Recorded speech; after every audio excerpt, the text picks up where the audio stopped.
You are now listening to the Mayor's Office, where your hosts Adriel and the Mayor talk about sports, music, life, and everything in between. Let's get started. I was so dumbfounded. I was like, wow.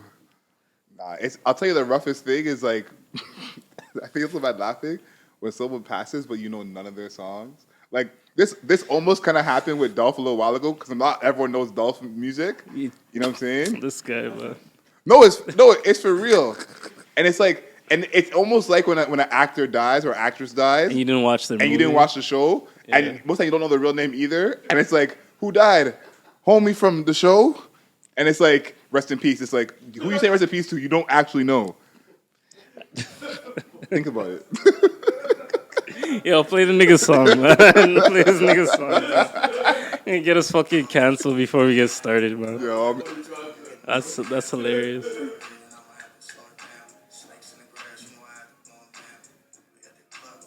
Okay, running that Drakeo. know you're a big Drakeo fan. I'm not a big Drakeo fan, but I do have respect for anybody that's putting out music. So anybody that's putting out like somewhat quality music, at least. Yeah, People that are putting out shit music, you guys gotta fucking stop. Yeah. I respect it. He's doing his thing. He's doing shows. For sure, Well, for he sure. was. Well, Rest in paradise. rest in paradise to Drakeo the Ruler. Had passed away at 28 at a show. So condolences to you, to your family, and yeah, we just wanted to give you like a quick word. You know what I'm saying? Yeah, rest in paradise to the king. Hopefully, in the future, 2022, let's speak it into existence. That we're not starting off all these episodes saying rest in peace to someone. We can be congratulating someone on a new position, some new bread. Definitely. Because I think we had Dolph before, then we had Virgil.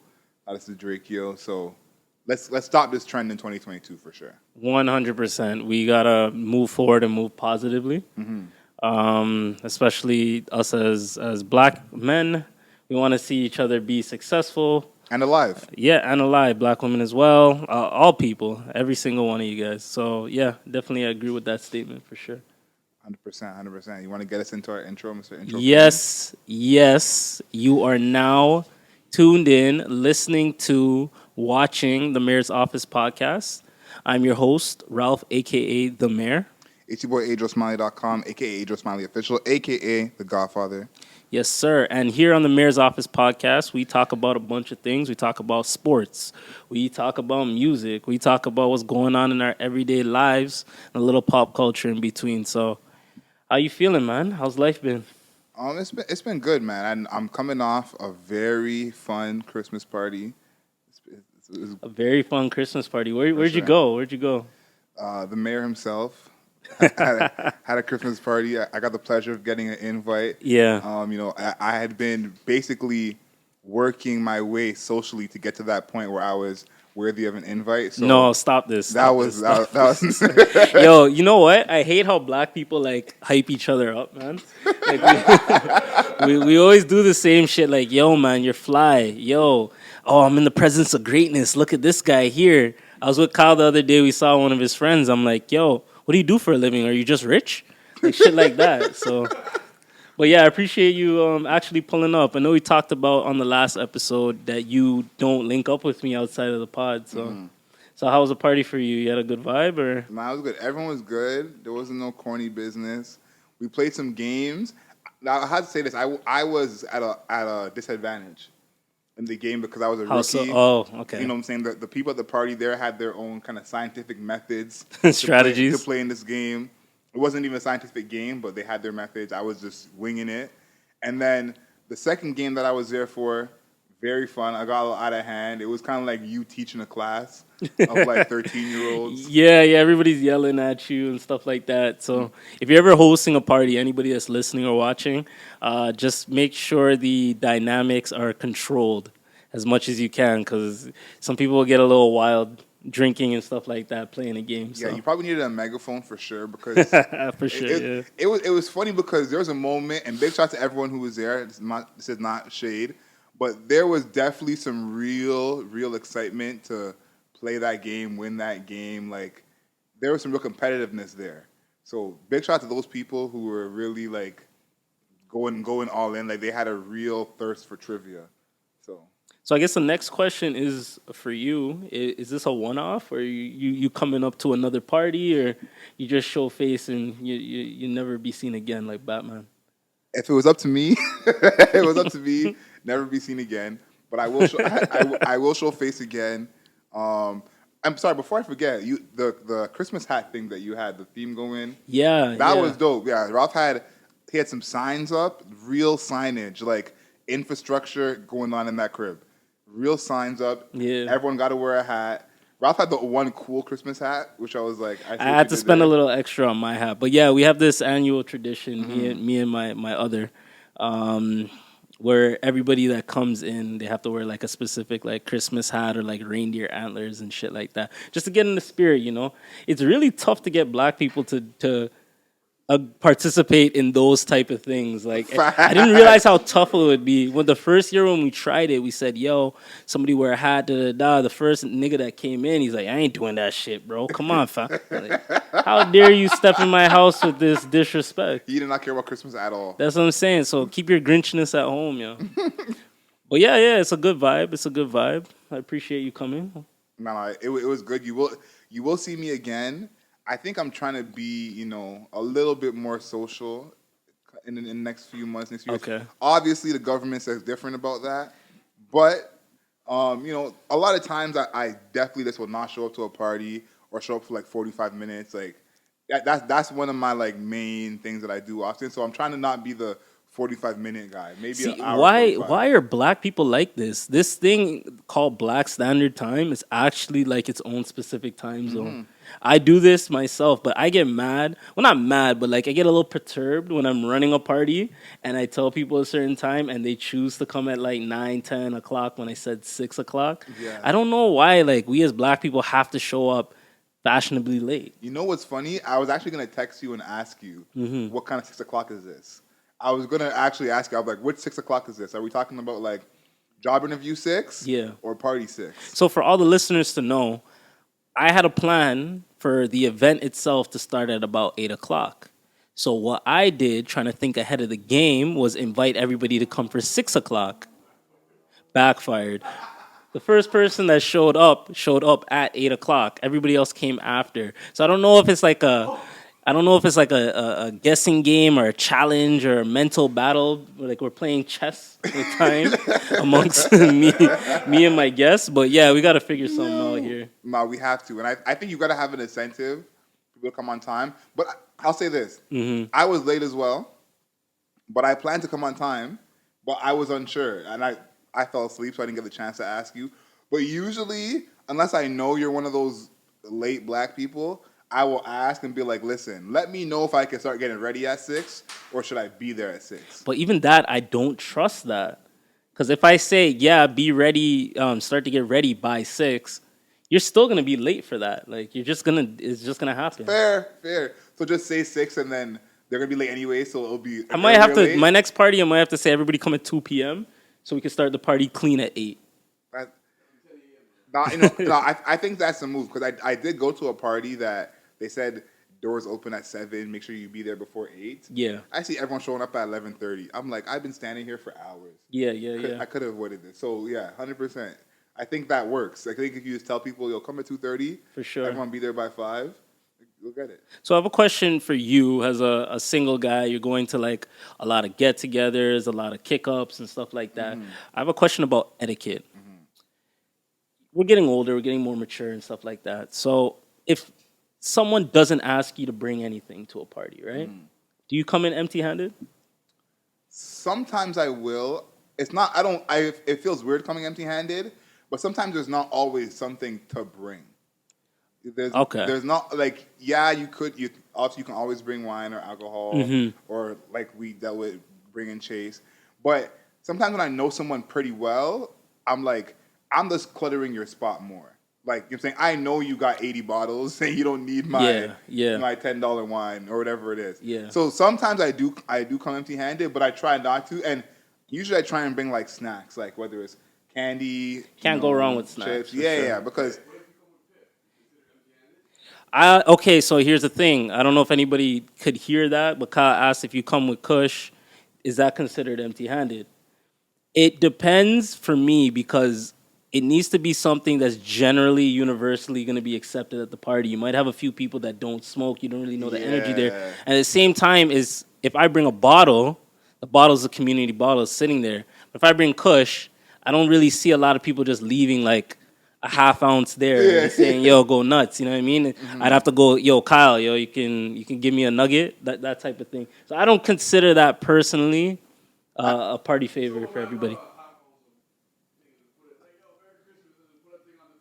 If that happens, he said if someone brings a half ounce puts on the table, like you said, that doesn't happen often. Yeah. If that does happen, that counts. But I'm with you that I don't count it because also like Kush is usually friends and family. Like I'm usually gonna be like, okay, I'll ball up Ralph and whoever Ralph's plus one is. You know, Yeah, and that's yeah, it. yeah. You know, or oh, shorty dumb fly. Okay, I'll ball you up crazy. Yeah.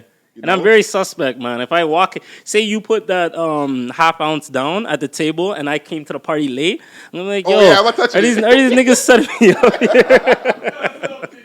Are these niggas setting me up here? What's going on? I'm You about, know? I'm about to get robbed. Like, no, I'm not trusting it. That's a good point. That's a good point. Nah, coming empty-handed happens. Yeah.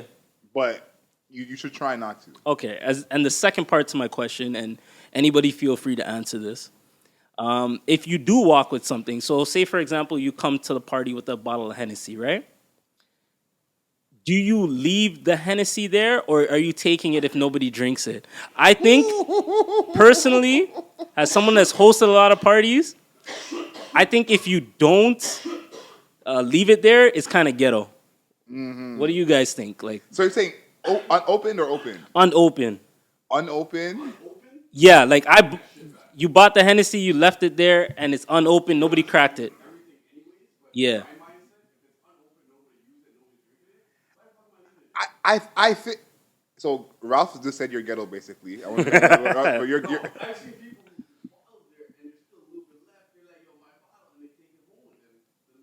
That's even more ghetto. See, I agree with Ralph's hypothesis, but here's why I say it depends on who. Because, for example, if I'm going to a family thing, Yeah. then usually everyone will just take what they brought if it's not. You know what I'm saying? I don't need to have your fridge with bare half bottles or whatever. Yeah, yeah, If we're yeah. family, then usually it's just.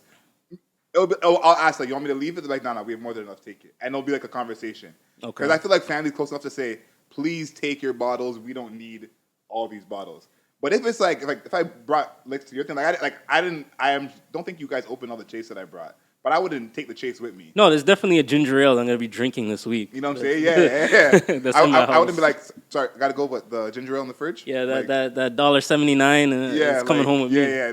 You can't do that. I would say again, it depends on the relationship between you and the host. That's absolutely fair. What do you mean the level of liquor?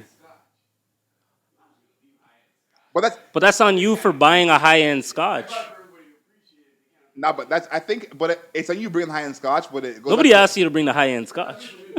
no, it goes Okay. it goes back to you and the person because like this, if I bring something to Ralph's crib and it's a high end scotch, Yeah. more times Ralph's gonna be like, me and you probably should still touch this at another time. So I could leave it with Ralph and we'll get into it another time. Yeah, or yeah. if Ralph drinks it without me, it's not gonna be beef. Yeah. You see what I'm saying? Sometimes you're like, this party is done now, but we'll quote unquote reconvene this 2 weeks from now. Okay, fair enough. I'll say, I don't know if it's narcissistic or anything like that, but I'll say when I throw a party and somebody brings a bottle, I put so much into the party, you gotta leave your bottle. Yeah. Like, I need at least some. It's a tax. Yeah, like I need at least something to crack during the week. I put in X amount of $100 into the party. The least you can do is leave this little bottle here. I'm with you. I think that has to go in party etiquette 101. Like, leave the bottles, leave the snacks. Like, Oh yeah, if you take a bag of chips back home, then you're hungry, man. Like I can't do nothing about that. well, okay. Everyone in the room, answer me this: when you're taking something back from a party, did you go into the party with that mentality? Like, did you go into the party being like, "Yo, if y'all don't finish this wine, it's coming back with me"? You see what I'm saying? Because it feels odd. It feels odd to turn that mindset on once you're at the party. Okay, I want to hear Crispy's thoughts on this, but I have one thing to say before we hear Crispy's thoughts on this. I feel like when I was younger, like early 20s, and I was like broke, you know what I'm saying? Them times, maybe that thought might cross my mind, like nobody's really drinking out of this, yo. I can have more value if I just take this home at the end of the night. If nobody's really drinking out of this. But the older I'm getting, the more I'm realizing that people are putting their times into whatever get together they're setting up. Like, exactly. Like Kyle had a housewarming not too long ago. If I brought a bottle of wine, like, yo, I'm leaving that for him and his girl, you know what I mean? So what do you think, Crispy? All right, so here's how I break this down. And there is a situation in which you can take the bottle back, but it's not very much. So, clear one thing up, wine. You bring a bottle of wine, wine stays there, open, unopened, whatever. Agreed. Okay. Second thing, if you bring a high-end bottle of liquor, if you come to a party with a high-end bottle of liquor, like, there needs to be the understanding that's basically a gift for the crib, gift for the host, whatever. Yeah. It doesn't need to be opened. Okay. The situation in which you can take back a bottle is if you bring just like a basic thing that you were expecting people to crack and drink. It doesn't get touched, and it looks like nobody's interested in drinking it. And it's somebody you know, like a friend, a family, you can make clear, like, yo, y'all aren't fucking with this, right? Cool. But if it's like a person, like a work party or something like that, Yeah. everything stays. Okay. You don't leave, like, when you're out with other people, not family, not friends, whatever you bring stays. Yeah. Yeah. Because you don't want that stigma as the guy that you look cheap. To be honest with you, You look cheap. not. You look more than cheap. You like. You look wild. You look stingy. No, you look. Because why I bring up the families? Because I have family who may not be drinkers, Okay. but because everyone's over, everyone brings whatever they have, and then we Right. do something. Right. So it's like this high end bottle of alcohol living in your fridge. Yeah. It may never be touched until we come back here. You know, and it's like. Exactly, and it's like the next party may not be at your crib, and if you're not a drinker, you may not Yeah. be interested in that. So I feel like every Caribbean parent has like that glass cabinet with like their high end stuff. For sure. And the And the Ray obligatory yeah, I was gonna say the obligatory Ray and Nephew bottle has to be a part of that package. So yeah, exactly. So that's my thought process. But anyway, it's the holiday season. You're getting invited to a lot of parties, a lot of events, family, friends. I just want to ask you, getting your Christmas gifts, how's that been going? Because I know you had your method that you talked on the last podcast about sending a text. Can you explain that full method for these guys yeah, again? for anyone who missed that, if there's someone who you cannot post in your story, keyword cannot, not will not, or rather not. If you cannot post this person on your story, Facebook, Instagram, whatever you're using, Yeah. then don't buy them a gift. If they cannot post on your story, do not buy them a gift. Send them a text. That gift that you're buying might make things more serious than it has to be, and bring in more dynamics that you're not ready for. In terms of me buying gifts, I'm buying gifts for the people that have my same last name. Outside of those people, you're not getting. If your last name ain't Smiley, you're not getting a gift. So you're not getting like your sneaky link a gift because it's gonna add the extra dynamic to the relationship. I have not bought a gift for a woman who has not been my girlfriend in my entire life. Okay. And that will not be happening anytime soon. There you go, etiquette 101. I like Come it. on. Until you are my official girlfriend, like paperwork and everything, Yeah, like you're not getting a gift. I agree with that. I honestly agree with that method. Like, if you're not close to that person, you really shouldn't be getting them a gift. If you do have the means to get family members gifts, please try to get the younger ones gifts and not the older people that have jobs. Yeah. Like they can figure it out on their own. But yeah, if you have that niece that you see a lot and you have a relationship with them, yeah, get them a gift. Yeah. And my advice I say is get gifts for a crib. Like if it's for family or family friends, like Yeah. say it's like one of your boys, but you know like his brothers and his mom, like Yeah. get something for the crib. You know what I'm saying? Get something that's like a communal gift, Okay. something like that. That's fine. But like that's what I'm saying. You know, because I feel like in certain situations, certain people are gonna feel more weight if you don't get them a gift. You know, like if it's a family thing, it's like the parents might be upset you didn't get them nothing, but the kids are not gonna care. So it's like, or certain situations, the parents might be upset you didn't get the kids nothing. Why'd you waste an us at a kid? So you got to kind of know your audience in that way. So for the family members, do you get like the specific gifts? Like, do you look into like that the type of person that you're getting the gift and try to cater to that, or do you go basic? Because for me, I like just getting gift cards and money. Like giving. Sorry, I like giving gift cards and And giving getting. money. Yeah, I like getting money too, of course. Like, stack bread, man. Fuck these hoes. But I like I like giving out gift cards and stuff like that, and liquor. You can't go wrong with liquor Yeah, too. yeah. So, what's your method? I'm not a gift card person still. I'm really a like make sure that the gift is like directed. Okay. This person likes it. They're helpful. Yeah. The easiest way, like for example, is my one of my brothers loves Nike. Like Nike OVO is like him. Like Yeah. that's him. That's him all day. So you could just go into the Nike store, find the flyest thing you could find. 1 + 1 = 2. It's like not that you could get him a gift card, but it's like you know It's the thought that counts for Yeah, most of these occasions. exactly. And like your brother, for example, like you live with him. Mhm. You know what I mean? You're with him all the time. You watch him grow and shit like that. So obviously you're gonna get him a little something more specific. When you've been in relationships, you would not get your girlfriend a gift card. If you're doing that, then I don't know where your Dangerous. relationship's at right now. Dangerous. But that's good to know. That's good to know. So it sounds like you have a good Christmas set up and plan. Do you have anything like set up for New Year's? I'm working New Year's, but I got a question for you. Yeah. What's up?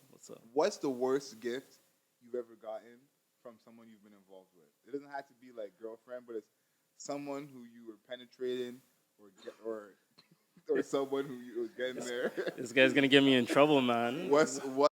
Worst gift I ever got? That's a great question, man. I got a gift one time from this girl that I was dating at the time. This was a few years back. Past life. Yeah, past life, past Ralph. And she gave me these ugly winter boots. And she already knew that I had Timbs. Like I had 2 fresh pair of Timbs. And these boots, like when I say they're ugly, they look like I was wearing Legos on my feet. Lugs. Yeah, but out of respect for the person, we were still talking, we were still communicating. It's Christmas is a weird time. I gotta stop you.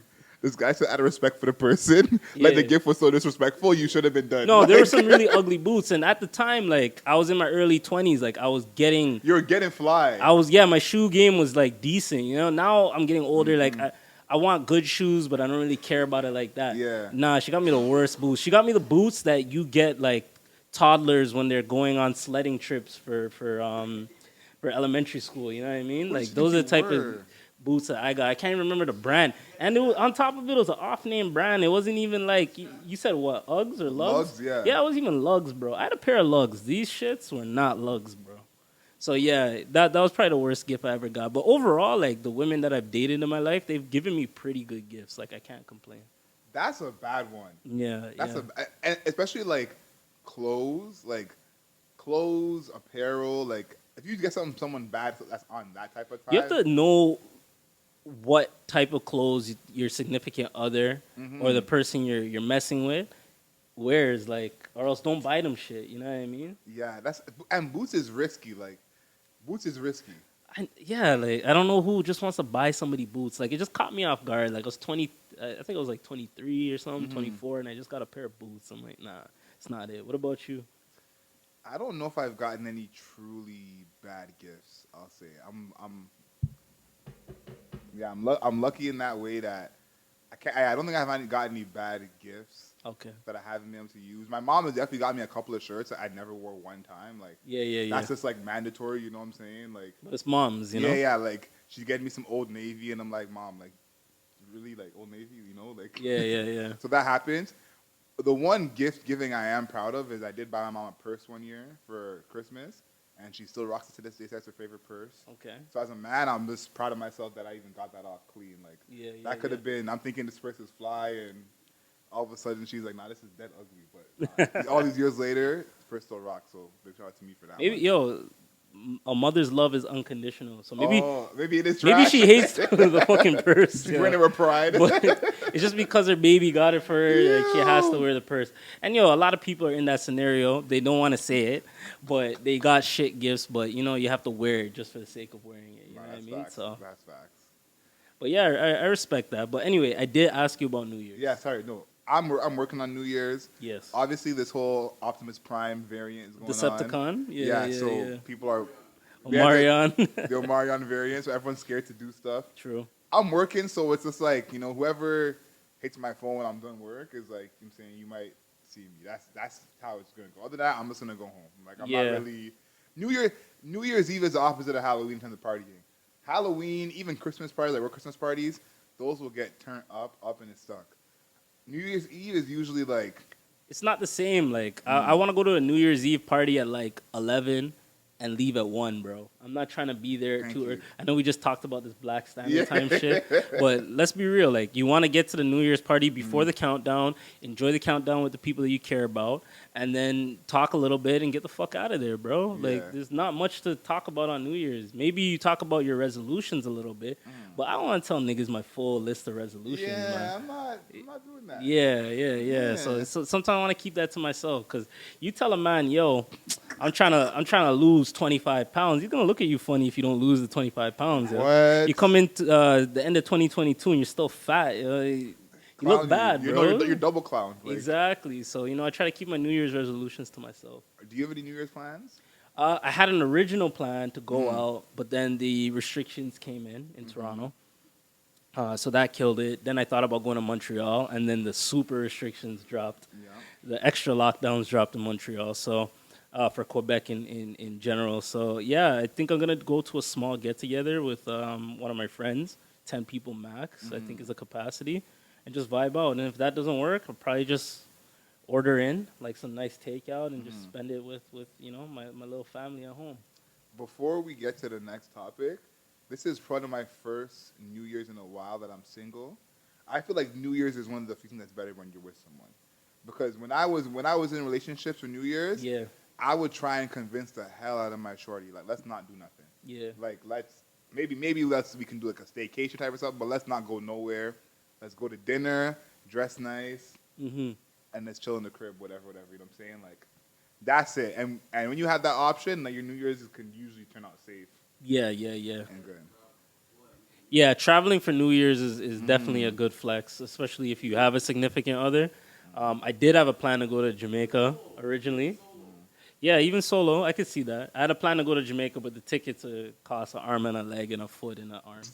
So I wasn't really feeling that, to be honest. But yeah, I'm gonna be local. I'm gonna be local for New Year's, man. I'm looking forward to that shit. Okay. Yeah.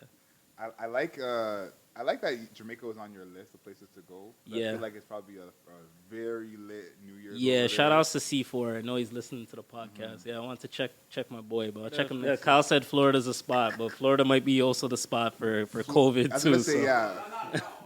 Oh yeah, in general, go to Yeah, Miami yeah. and shit. Yeah, I fuck with that. Florida don't believe in COVID. That's what I gotta say. Florida, it doesn't exist. It doesn't exist out there. That's where Kyrie needs to go. Yeah, facts. Nah, 100%. All right, so I want to switch gears with you, bro.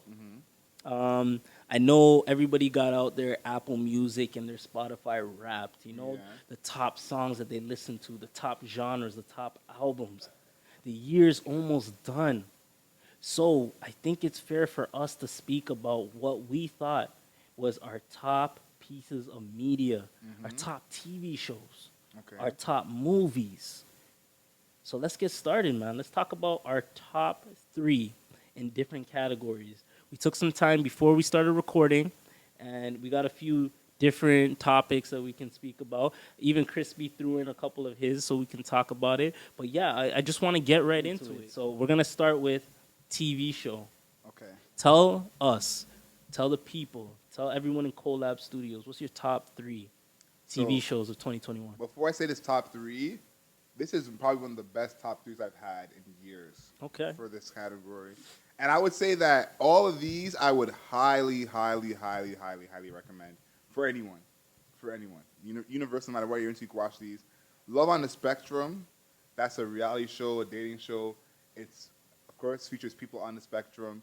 And a lot of these people are dating for the first time, first kiss, first anything. Okay. And I like the show because it's so pure and so honest. It's these people in love in its truest form, so to speak. But on top of that, they kind of talk how we think. Like they're not as filtered as us. So there's a lot of those moments. Like there's a moment when the guy's on a date and it gets kind of awkward, and the girls look at him. He goes, "I'm thinking of what to say to you right now." And Oh, just straight like that. And that's what he says. Okay, so it's that's like what's up. moments like that you like. Invincible season. Anyone seen Invincible in here? Yeah, I was gonna put Invincible on my list for sure. Yeah, Invincible has to be on my list. Yeah. top level animated show. Yeah, for sure. yeah. Invincible. Enough said. If you haven't seen it, like just add it to your list right away. And then Master of None, Moments in Love. For anyone who's seen Masters of None, this season 3 is completely different from the first. Oh, two that's with seasons. his friend, right? Yeah, Yeah, yeah, yeah, yeah, So yeah, this yeah. season, Aziz's not the main character. It's Lena Waithe and Naomi, and it's like a real like deep love story. Like Yeah. they try to have a kid, they break up, like, and it's a black lesbian couple. So you can for all the black people in the building, like you get to see those black issues come to light, but they go through their own little problems, and it's very interesting. So Masters of None is my number one because I didn't see anything else like that on TV the whole year, so I had to give it its props. But that's number one for me, and I'm excited because we have none of the same shows in our I'm top even looking three. at Crispy's top 3, and we have none of the same. Crispy, if you want to go next, but Adriel, I did like your choices. Those are all a little different, all shows that like I kind of had in my mind Yeah. too. So yeah, fuck with that. All right, so I'll start with my number 3 show for the year, Lovecraft Country. Big show. Seeing a show not with black people but centered around black people that was science fiction Yeah, is something That's dope. rare. yeah. It's Jonathan something- Majors, it you know it's what's something up? rare. It hasn't happened before like that, and for it to be as good as it was too, incredible. Number 2 is For All Mankind. It's an Apple TV show. If you have not seen it, it's dope. It's a reimagining on if the Russians won the race to the moon and what happens afterward. Oh shit, that sounds like a good concept. Okay. And then number 1, the best show on television by a country mile, is Succession. Wow. Succession. Every time I go on Crave, Succession is the first thing there. Yeah, I guess I gotta watch at this point. He said by a mile. By a mile. Yeah, that's big talks from Crispy behind the mic for sure. Okay, so I gotta watch I that. like these. Give me something to watch throughout the end of the year. So I got my 3. They're a little more pop culture-y. So number 3, I had to throw an MCU show in there. I wanted to go with Loki, but I'm gonna give WandaVision the edge for my number 3 spot, just because like the cinematography and stuff and the idea and the concept was pretty cool. Before you go on, I'm happy that you had that in there because I cut that out of my honorable mentions, and it would hurt me to do that. And I was like, I pray that someone brings this show up, so I'm happy that. Nah, WandaVision was dope, man. It was one of those shows like I knew it was coming out on a Wednesday, so I was like thinking about it on Tuesday. Oh, You so know you're what I mean? hyped Like, for it. Okay. yeah, I was hyped for every episode. There was a little mystery in there. Number 2, I want to call it the Misadventures of Joe Goldberg, aka you. I really fuck with you. Use a very interesting show. It's like Dexter Light. Yeah. So seeing Joe, just if you haven't watched it, Joe's in the suburbs now and living that suburban lifestyle. So very interesting. And number 1, probably the biggest show of the year. I'm gonna put Squid Game up there. I really fuck with all the concepts. Like the writing was really good, and it wasn't just a character study. It was like a society study. Just seeing like how society treats like broke people, and then on top of that, not even broke people, poor people in general. Yeah. Sorry, but yeah, on top of all of that, like the games itself were very fucking interesting and shit. So yeah, shout outs to the writer there. Season 2 is coming. So yeah, those are my TV shows for the year.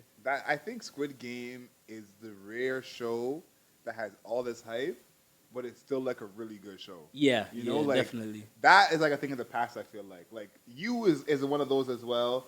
But there's a few, but it's rare that a show is like super hyped, and when you watch it, it's like actually good quality. So Yeah. Oh, I was gonna say I wanted to put the new Dexter in there, Yeah. but the season's technically not done yet. okay. So, but that's definitely a show people should watch. And I had the new Dexter, and I also Power. I'm watching book 2, season 2, and the last episode just came out. I think they're doing a little break till January, and the shit's turned the fuck up. It's crazy now. So yeah. Definitely should check that out for sure. All right, so we tackled the TV show. We tackled that. The next topic we have is movies. So, Adriel, what movie do you got? I'm bowing out of this one. I didn't see enough movies this year. I saw Shang-Chi, I saw the new Venom, but I didn't see enough movies this year to really feel good about choosing a top 3. So I think it's fair we throw to Crispy first to see what he has. He's big on the movies. But yeah, I didn't have a top 3 at all here. Okay, Crispy, what you got?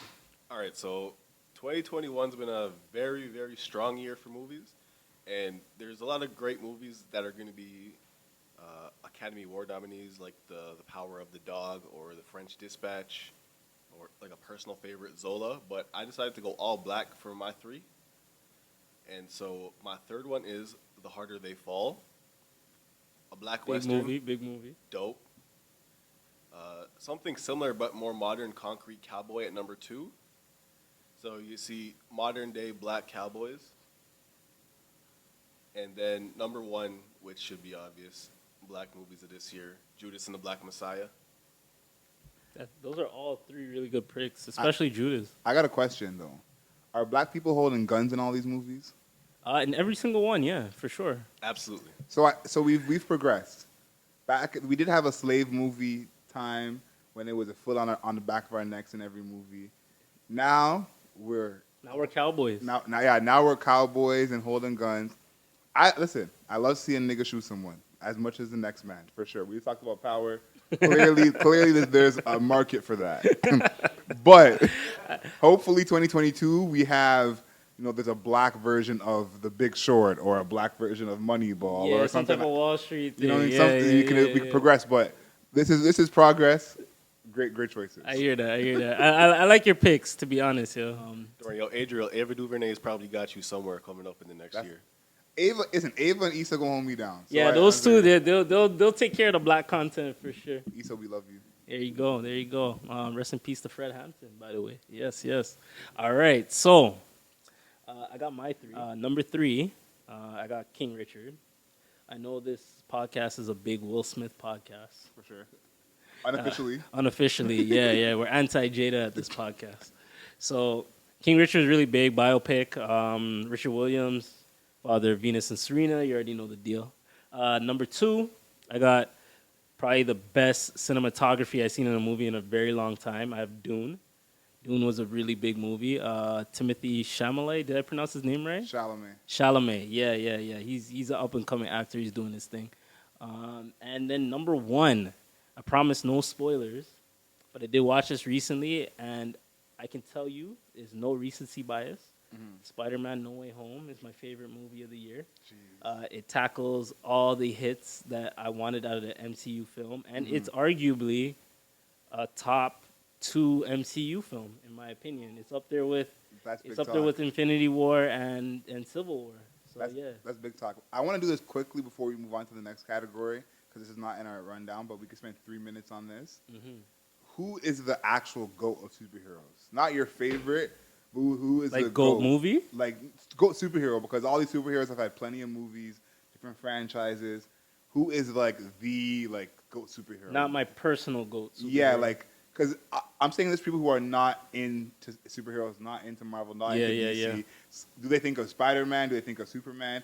I think personally it's Spider-Man. He's he's the middleman between everything. Yeah. When I think of superheroes, I usually think of him first.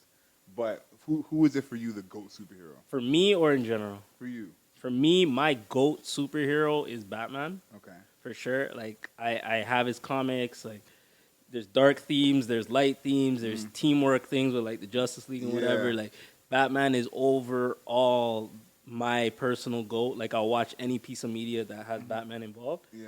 But I would say the actual GOAT, in my opinion, is, as much as I'm not a big fan of Superman, is Clark Kent. I'm not a Superman fan either, but it feels backwards to me because he spends the whole movie trying to be Clark Kent, and it's supposed to be about superheroes. Yeah. At the end of the day, people like Batman and Iron Man, their power is just being rich. I know they're not as relatable for sure compared to this alien that has all the powers in the world, but I think he was one of the first superheroes anyway. He is. So yeah, I have to give it to him because he's still relevant up to this day. I like your Batman pick though. I used to have a Batman bracelet that I used to walk around with and wear. It probably was just absolutely not fly. Why was I doing that? But I was just repping Batman for sure to the death. Crispy, who's your GOAT? Who's your top superhero? All right, so I'm an Iron Man guy. Mm-hmm. Because Tony Stark's the swaggiest of them all. But if I have to choose who the actual GOAT is, I don't know if you consider him a superhero because he's more of a villain, but the real top of the top is Dr. Manhattan. Watchmen style. I feel you. I feel you. That's a good choice. I He's the like most that. all powerful. He can do everything, and you can't stop him. But I think ultimately Ralph is right in terms of Batman being the guy because I think it has to be a leader as well. Like as a superhero, you True. got to be True. like a leader and somewhat well liked. Yeah, I don't consider. I don't want to get too like nerdy or Get into the anything. weeds, yeah. Yeah, but I don't really consider Doctor Manhattan like a superhero. I think he's just like A he's just a guy. he's Yeah. just a god. Like he's just there. But yeah. Anyway, Crispy, I do fuck with your decisions. Those are good picks. Let's go to the next topic. I'm gonna say hip hop song. Let's go top three. Let's go big with it. What you got? I went with my personal favorites. We got one song actually off the same album, so that's pretty cool. Okay, dope. But Benny the Butcher and Chinks overall. We talked about Benny before we were recording. Benny is the truth. Like we're big Benny fans over here, so that song was on repeat for me. Keep My Spirit Alive, Conway West Side. I'm sensing a Griselda theme. Yeah. No, 100. I almost went all Griselda, and then I said, you know what? There's other songs that I do like. It was so yeah, 100%. Like that West Side verse on "Keep My Spirit Alive," you know, Big verse for sure. rock for with that sure. heavy. And then Nas and Hit Boy, Rare. Rare is just. I think Rare is like already a classic song. Like For sure. a lot. That's one of those songs you can play for someone the first time if they don't know the song, and they'll rock with it. I think Rare should have got nominated for a Grammy, to be honest. 100% agree. Yeah. 100% agree. I like those choices. Crispy, what you got? So when it comes to music, I'm like Adriel. Like he ain't watched a lot of movies. I haven't listened to much music. Mm-hmm. It's all been movies, TV, and podcasts for me. So you don't have a top three? I couldn't name three if you ask me. Okay. So I guess we'll slide over to me, I guess. Yeah. Okay, so number three, it was actually the number one song on my Spotify rap. So Yeah. Spotify actually got that right. So it's What's Your Name? Tyler the Creator featuring NBA Youngboy. Huge track. Big track. NBA Youngboy was floating on that beat. Floating. So he was doing his thing for sure. Number two, I have Off the Grid. Let's hear your Favi impression. You have a Favi impression? Yo. Movie. Viral. But yeah, Off the Grid, I was bumping that shit like crazy when it came out. For sure. So that's Ye featuring Playboy Cardi and Fabio Foreign. And then my personal number one hip hop song this year is My Life, J. Cole featuring Murray and 21 Savage. I personally think 21 Savage of the new school is my favorite feature artist. His verses always get me hyped. They always get me excited. They always get me amped, and they have a lot of replay value for me. So 21. And J. Cole and 21, they haven't missed yet. Straight up. So yeah, that's my top three hip hop songs. Nah, I can't be mad at that. Like, J. Cole and 21 is like a elite combo. Like, 21 is get you hyped. So yeah, I can't be mad at that at all. Big shout out to Kanye for he didn't make our album list, but he had two songs in our top tracks of the year. So Yeah, definitely. Yeah. big shout out to Kanye Shout for outs. that. For sure. To Ye, not Kanye. Yeah, big shout out to Ye. I almost forgot about the non-hip hop section, so I basically did this whole thing, and then we had a top three songs non-hip hop. This one was a little tougher for me just because I was like, where do I go with this? And I tried to go just away from R&B in general because I was like, you know what, it's pretty close to hip hop. Saint Vincent, "Melting of the Sun" is my number one non-hip hop song. Okay.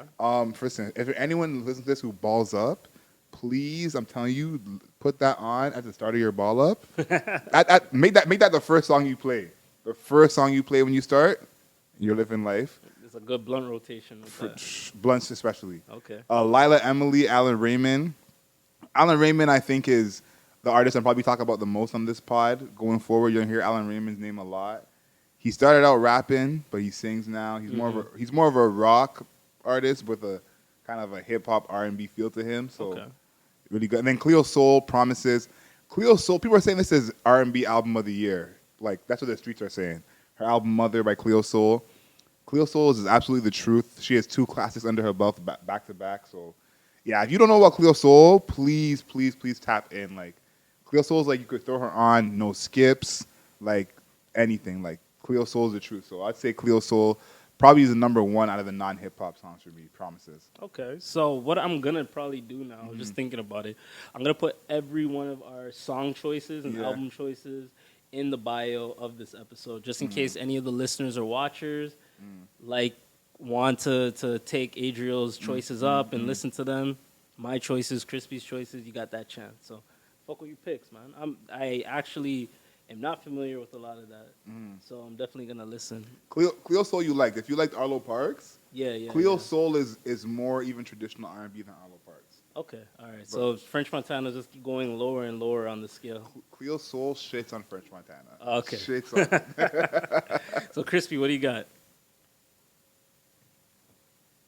Again with music, nothing.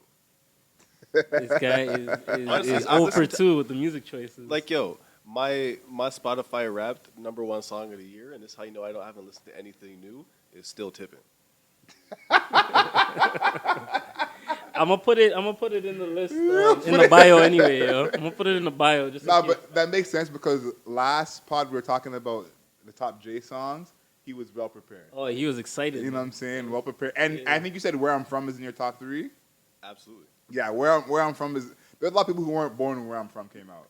So you get the energy from Yeah, Crispy. Yeah, you get it. You get it. I hear that. So my top 3 non-hip hop songs. I got number 3. I got "Come Through." That's her featuring Chris Brown. Here. Big song. Always a vibe with her for sure. Number 2, I got "Leave the Door Open." Silk Sonic. Can't go wrong with that one. Classic record. Those guys are doing their thing. Big album. And then number 1, I didn't think it was gonna be there, but I had to go with my Spotify Wrapped. I had to go with the songs that were playing in my household. I just had to go with the replay value, and it's "Gyalis" by Capella Gray. That's my number 1 non-hip hop song that I listen to. That's a classic. I feel like Gallus is gonna be playing for a long time. Like, Yeah, I feel so too. yeah. Nah, Those short songs that are still catchy, they get the plays. So I fuck with that track for sure. for sure. And that was one of the few songs that still has a lot of remixes still. Because remixes aren't the same as they used to be. It used to be Remix City, Yeah. Millie, Touch It. Had remixes.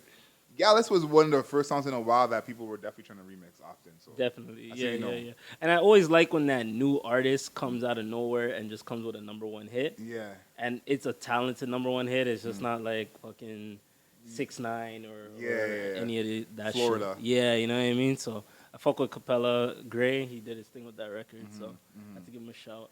Okay, so next one. The verse of the year for you. Your top 3 verses of the year. Which one? So I only had 2 verses. Okay. I couldn't think of a third. Okay. But I feel like I like your verses that you have when we get to yours, so you filled in the blanks that I missed with my 2 verses. I have the Climb Back from J. Cole, verse 2 from that. That's a big verse. Yeah. That is just an automatic, had to be in there. And then In the Fire from Guess. I could have chose basically any verse from this song. This is like one of those old posse cuts, but it's all the UK guys. Getz, Fredo, Giggs, Dave.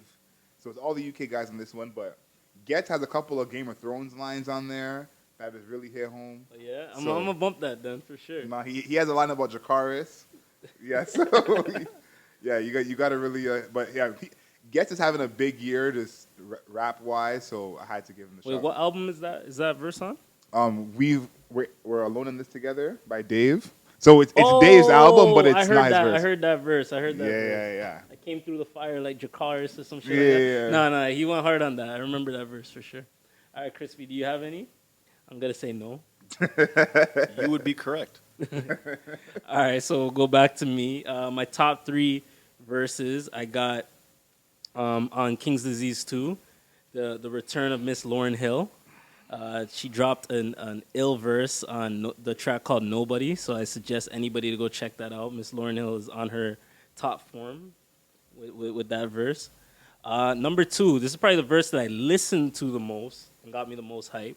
But Favi, Off the Grid, caught me off guard with that verse. Where's your Favi impression, bro? That's what I'm really waiting for. Smoking, drinking, yeah, turn up, viral, movie.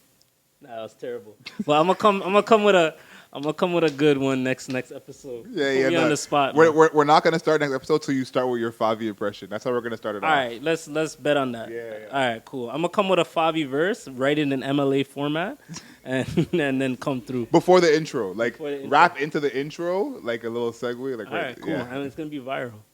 Movie. So, oh shit. My number one verse is Andre 3K. He came on the Donda remix. There's a lot of controversy with that song, Life of the Party, because of the whole Drake mishaps with Kanye and whatever. But yeah, Andre 3K came with the verse of the year, in my personal, humble opinion. Andre 3000 is so good at rapping. Yeah. Like it is, he is just so good at rapping. Yeah, he's just so like. I feel like that's how he talks. Like I feel like when you're just around him, Yeah. he'll just hit you with a crazy triple entendre in the middle of your conversation, and it didn't need to be that deep, but he just can't help himself.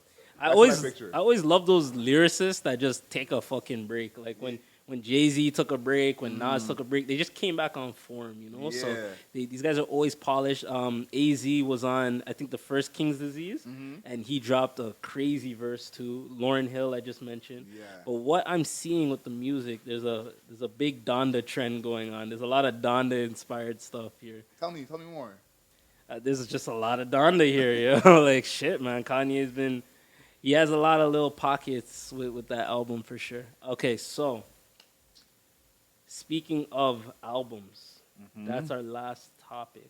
What's your top 3 albums this year? The people need to know. These are my personal top 3, and as well, I mixed in a bit of like the better quality albums, you know, because I listened to a lot of other albums that are not in my top 3, but I got Tyler the Creator, Call Me If You Get Lost. That's number 3. Number 3, Okay. Mother, Cleo Soul, and J. Cole, Off Season. I would say all of these albums you could give a 10 out of 10. Like they're No all skips. they're all no skips quality. J. Cole's number 1 for me just because he knew the assignment. He said, "Yo, I'm coming here to let y'all know what this is about." From the first track, bro. From the first track, and I can't give credit to the rest of the albums that came out after the year without seeing what J. Cole did. Yeah. You know, the same way J. Cole said he changed his mixtape because of what So Far Gone was. I feel that kind of effect this year as J. Cole came out rapping like that, and everyone kind of followed suit. So Okay. J. Cole's number 1 for me. I gotta listen to Cleo Soul. You put her in a couple times, so. And I'm sure that you're not going to find her hard to look at as well. So if that is any enticing, Interesting. the interesting came back. Interesting. Funny you may say that. Okay. My top 3, Kyle's dying.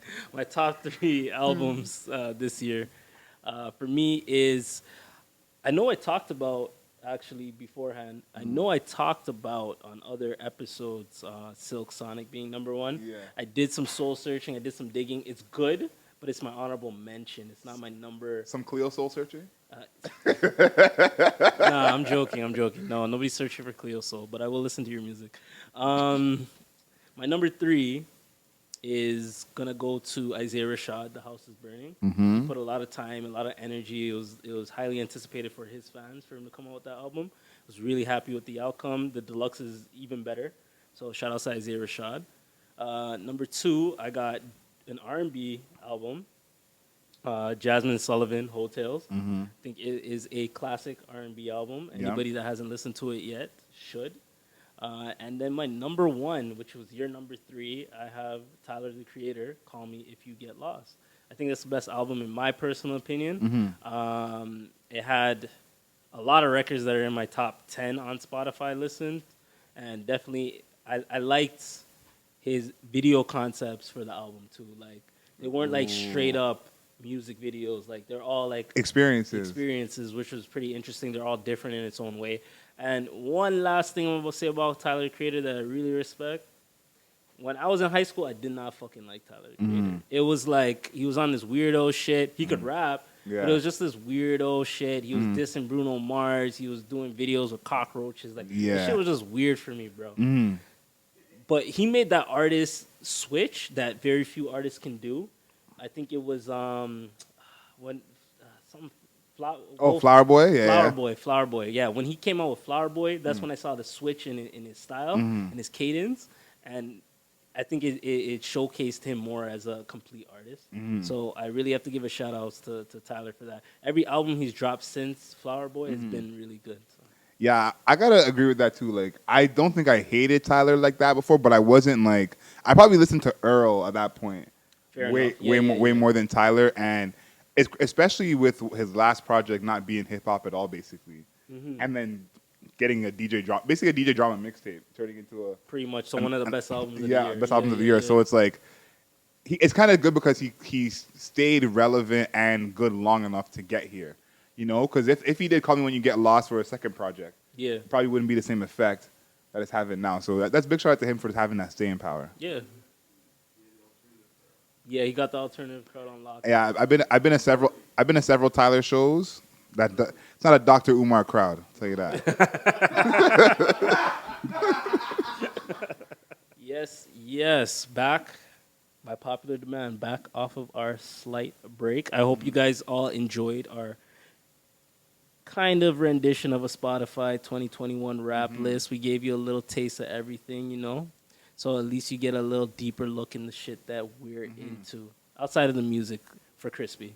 But the shit that we're into. So Nah, I think that's important too, because obviously we gave some good recommendations for sure. We had a couple of overlaps, but I think at least you got a few good movies, albums that you can listen to, you know, at the start of the new year or finishing the new year. For sure. So I appreciate that. I wanted to get right into basketball because we talked about the Decepticon Optimus variant. And it's really affecting the NBA right now. There's a lot of players in COVID protocols. What do you see for the season right now? I got a couple things I want to talk about when it comes to the panoramic in this season. I feel like they didn't foresee this happening. They seem very unprepared for this. Because I saw a stat that said there's been already more COVID cases this season than all of last season. Crazy. And we're basically only 30 games in. Yeah. And the NBA is, I think, 98% vaccinated, which is much higher than regular life. So at mostly any point, there's probably more players vaccinated in the league than people outside or even people in the arena. So it's like, this is still happening to a point where it's like, what is actually the next step? Because the vaccine was supposed to be that step that fixed all of this for the league. So I think there's two questions: is letting the players play with COVID, which they've talked about, and having another bubble. That was my next question to you. Do you think another bubble is something viable? Like, is that the next best option in your opinion? I think that's what's coming, because letting players play with COVID is something that I think is something that they should do. But that's the optics of that is very, very iffy. So oh yeah, for sure. Like, there's gonna be a lot of political backlash with that, and you gotta go through the players' union and stuff like that too. I don't know if every player is gonna agree with that. Some of you guys got families and they're worried about that shit. Exactly. So I don't know. I guess we gotta play it by ear. I do think that they're gonna run into another bubble. That's my personal opinion. They're gonna have to. Have you seen that list of the players who are out right now? Have you seen that list? No, it's ridiculous. And the crazy thing is it's about to be Christmas. This is the NBA's like biggest money maker next to the playoffs and the finals and the All-Star weekend.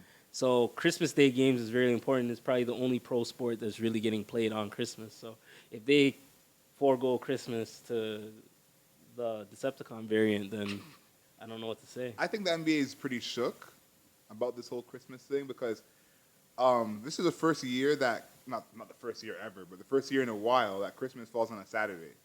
And there is an NFL game happening on the Saturday. Oh, shit. NBA is about to lose ratings for that. And the NBA, you know, the NBA likes to dodge the NFL. So it's like, already you can't have these games and have it be T.J. McConnell and Otto Porter in the game, you know? Like, yeah, fair.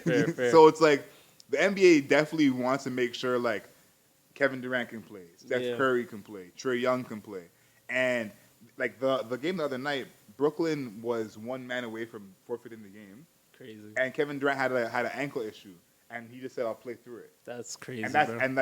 I think he had 39 or something. But like, if not for him saying, "I'll play through it," they would have forfeited the game. Yeah. So it's like they're putting a lot of the players in that similar situation. Yeah. I mean, COVID. we're kind of uncharted territories because, yeah, we did deal with this last year, but at the same time, this is a new variant. This is new challenges. This is new.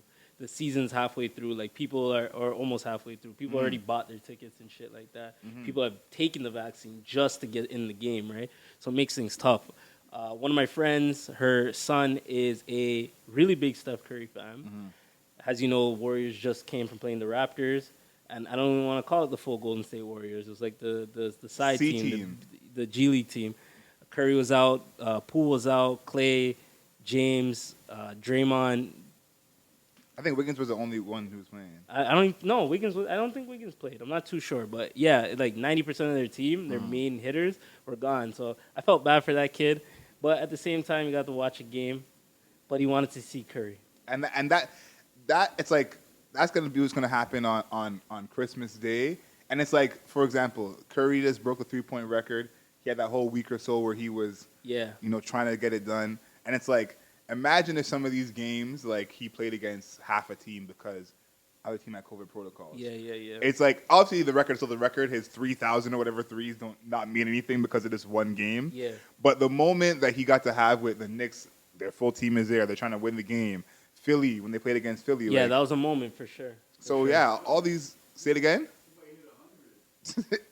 And that's the thing. It's like, if he has one of these games where he has 15 threes, and it's because this other team has COVID protocols and they got 4.5 players, it's like Quick 70 points. Yeah, you don't want to look at these games like that. But it's like that's what I'm saying.